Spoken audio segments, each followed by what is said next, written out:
dan Syafitri akan menjelaskan tentang masalah dalam menerjemahkan. Masalah dalam menerjemahkan sangat berpengaruh pada proses menerjemahkan.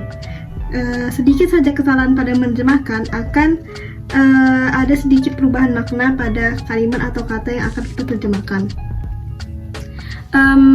Ada 7 tantangan yang akan dihadapi seorang penerjemah dalam menerjemahkan sesuatu.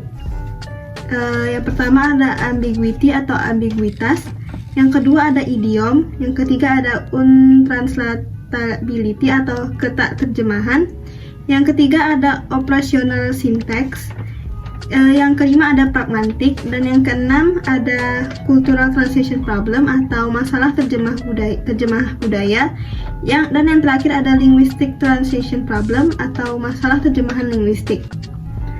Yang pertama, ambiguity atau ambiguitas.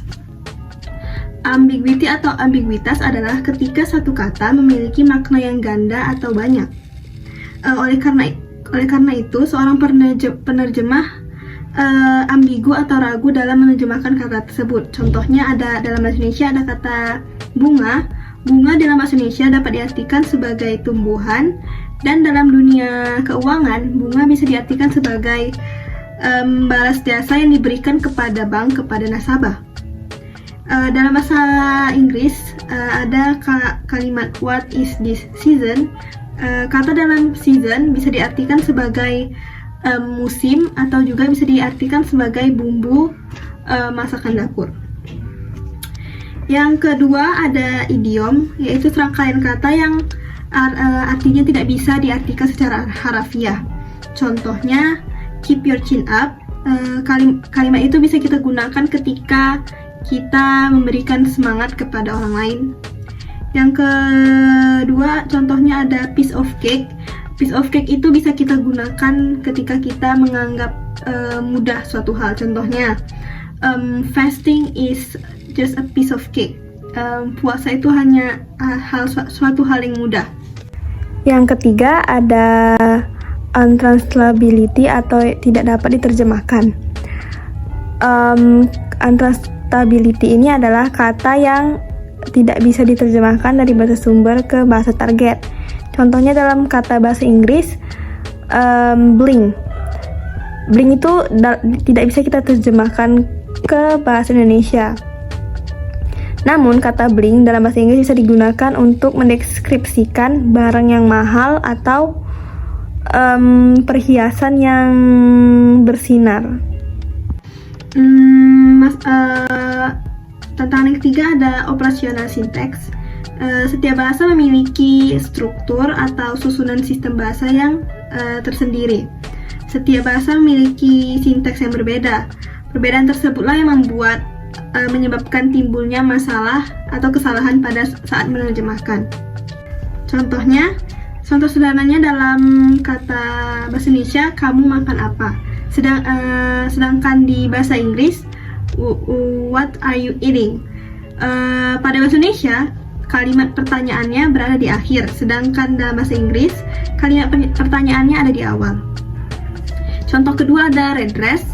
Dalam bahasa Indonesia, kita mengartikannya sebagai gaun merah, sedangkan di bahasa Inggris, kita mengartikannya sebagai gaun merah, red dress.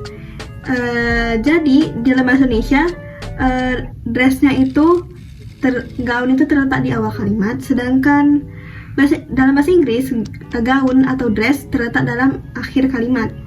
Tantangan yang kelima ada pragmatic translation problem atau masalah terjemahan pragmatik. Dalam menerjemahkan sesuatu sampai ke level yang paling tinggi, tidak hanya ditentukan oleh semantik atau sintaksis saja, melainkan juga ditentukan oleh konteks pragmatik. Contohnya, dalam bahasa Indonesia, rumah makan Padang. Kalau kita pikir-pikir, rumah makan Padang itu berarti rumah makan kota Padang. Namun itu tidak benar. Yang benar adalah rumah makan Padang itu rumah makan yang menyajikan masakan Padang. Yang keenam ada cultural translation problem atau masalah terjemahan budaya.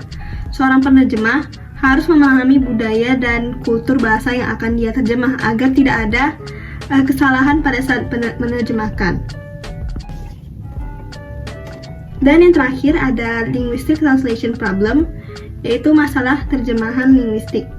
Masalah terjemahan linguistik dalam menerjemahkan muncul karena adanya perbedaan struktur dalam kosakata, sintaksis dalam kedua bahasa.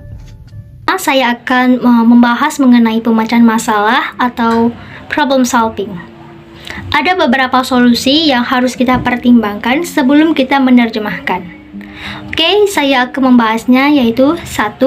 Memahami teks menggunakan strategi pemahaman membaca, yaitu dengan menggarisbawahi kata yang sulit diterjemahkan, kemudian menganalisis kata tersebut. Yang kedua, mampu memahami ketidakjelasan dan ambiguitas pada teks. Yang ketiga, harus selalu membuat pilihan di setiap paragraf, kalimat, atau terjemahan satuan. Yang keempat, menerjemahkan dengan instruksi yang jelas. Yang kelima, sebelum melakukan penerjemahan, kita harus menguasai bahasa target dan bahasa sasaran. Yang keenam, menjaga motivasi para pelajar dan menyelamatkan mereka dari kegagalan mereka. Harus belajar dari terjemahan yang praktis terlebih dahulu. Yang ketujuh, alat terpenting bagi calon penerjemah adalah penutur asli mereka atau bahasa ibu mereka sendiri. Yang ke-8, seorang penerjemah profesional tetap membutuhkan kemahiran di bidang lain dengan yang baik. Yang ke-9, untuk memahami kekhususan budaya lain, Anda harus tahu budaya Anda sendiri terlebih dahulu. Yang ke-10, harus menyadari betapa spesifiknya cara melihat dan menilai dunia atau cara non-universal mengekspresikan perasaan dan sikap baik verbal maupun non-verbal. Yang ke-11, jangan menggunakan kata kerja dan tense yang salah karena beresiko bagi para penerjemah atau pembaca. Sekian dari saya. Assalamualaikum warahmatullahi wabarakatuh.